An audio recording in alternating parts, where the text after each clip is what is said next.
বিসমিল্লাহির রহমানির রহিম।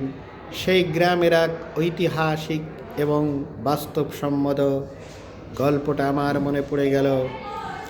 দজ্জাল শাশুড়ি বিটার বউকে খাবার দিত, সেই ছোট সরাটা ভেঙে গিয়েছিল আর বড় সরাটা অবশিষ্ট ছিল। বিটার বউ চিন্তা করছে আমাকে হয়তো বা ওই বড় সরাটাই খাবার দিবে, এবং সে আনন্দে আত্মহারা হয়ে গিয়েছিল এই জন্য। কিন্তু দজ্জাল শাশুড়ি বলছে ছোট সরাটা ভেঙে গেছে, বড় সরাটা আছে, যতই বউ নাচো গোচো হাতের আন্দাজ আছে। অর্থাৎ আজ 10 তারিখ এমপিওভুক্ত শিক্ষকরা এফটি চালু হওয়া সত্ত্বেও তাদের বেতন এখনও পায় নাই। অর্থাৎ তাদের বেতনটা 2-4 দিন আটকিয়ে রাখলে দেখা যাচ্ছে যে কিছু লোক হয়তো বা বেনিফিটেড হবে। অর্থাৎ বছর বছর ব্যাপক আন্দোলন করে অনেক কষ্ট করে তারা আশায় বুক বেঁধেছিল ইএফটি চালু হলে এমপিওভুক্ত শিক্ষকরা 1 থেকে 5 তারিখের মধ্যে বেতন পাবে। কিন্তু এমপিওভুক্ত শিক্ষকরা জানে না আইকিউতে আমরা 150তম, আমাদের যিনারা পরিচালনা করেন, অর্থাৎ 150তম আইকিউর জাতির যে অফিসারগুলো হয় এরা পৃথিবীর সব থেকে জ্ঞান পাবনে নিকৃষ্ট, আইসিটি বিমুখ, অজ্ঞ। এদের দক্ষতা পৃথিবীর সব থেকে নিম্নে থাকার কারণে 6 লক্ষ এমপিওভুক্ত শিক্ষকদের 10 তারিখের আগে বেতন দিতে সক্ষম হচ্ছে না। অর্থাৎ আমরা আগে মনে করতাম যে 2-3 দিন তারা বেতন আটকিয়ে রেখে কিছু লোক বেনিফিটেড হয় এই এমপিওভুক্ত শিক্ষকদের দ্বারা। ইএফটি চালু হলে এই সমস্যার সমাধান হবে।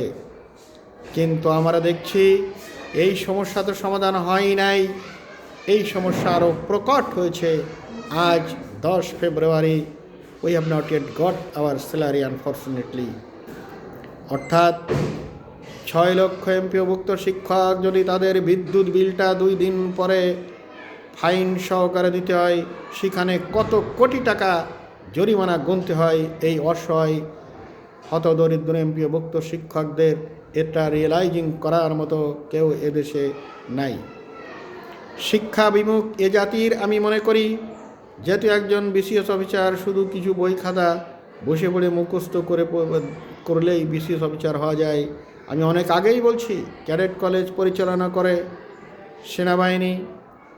আমি মনে করি বাংলাদেশের শিক্ষা ব্যবস্থার উন্নয়ন করতে গেলে আইসিবি পরীক্ষা কমপক্ষে 10 গুণ যোগ্যতা সম্পন্ন মানুষকে বেছে নিয়ে যায় বিসিএস থেকে। তাই সেনাবাহিনীর আন্ডারে দিতে হবে এই শিক্ষা ডিপার্টমেন্টকে। ক্যাডেট কলেজ তারা পরিচালনা করে স্কিল ম্যান পাওয়ার তৈরিতে ভূমিকা রাখছে তুলনামূলক, যার পরিপ্রেক্ষিতে পদ্মা সেতু তৈরিতে তারা ভূমিকা রাখছে, গুরুত্বপূর্ণ ভূমিকা রাখছে। এজন্য যেহেতু সিভিল প্রশাসন শতভাগী শিক্ষকদের সঠিক সময়ে বেতন দিতে 100% ব্যর্থ।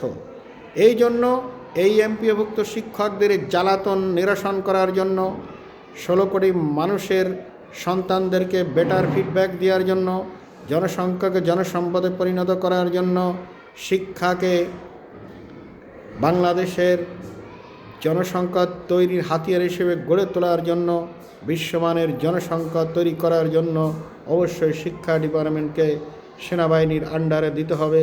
এই অযোগ্য, অথর্ব, আনস্কিল্ড, প্রযুক্তি বিমুখ কর্তৃপক্ষের আন্ডারে রেখে এদের জ্বালাতন বন্ধ করতে হবে।